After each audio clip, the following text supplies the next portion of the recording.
বছরের শেষ দিনে আমরা মা মেয়ে বেরিয়ে পড়লাম ৩ বছরের প্রতীক্ষিত একটা ট্যুরে। যাচ্ছি কোথায়? যাচ্ছি হচ্ছে পুরীতে। কিসে করে যাব? যাব হচ্ছে হাওড়া পুরী বন্দে ভারত এক্সপ্রেসে। তাই ভোরবেলা একদম কাক ভোরে পৌঁছে গেলাম হাওড়া স্টেশনে। যথারীতি মালপত্র কুলির হাতে আমরা হ্যান্ডওভার করে দিয়ে চললাম ট্রেনের উদ্দেশ্যে।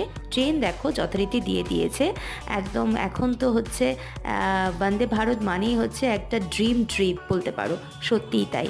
খুবই ভালো পরিষেবা। ট্রেনে উঠে পড়েছি, ট্রেন ছেড়েও দিয়েছে। বাইরের প্রকৃতি দর্শন করতে করতে চলে এলো হাতে গরম গরম মায়ের তৈরি চা। এই দেখো মহানদী ক্রস করছি, যেটা ছোটোবেলা থেকেই দেখার খুব ইচ্ছা থাকে প্রতিবারই। তারপরেই চলে এলো দুধ কর্নফ্লেক্স, সাথে চলে এলো ননভেজ প্ল্যাটার ব্রেকফাস্ট। এই করতে করতে পুরীতেও পৌঁছে গেলাম। আজকের ভিডিওটা ভালো লাগলে লাইক করে, শেয়ার করে, চ্যানেলটা সাবস্ক্রাইব করে পাশে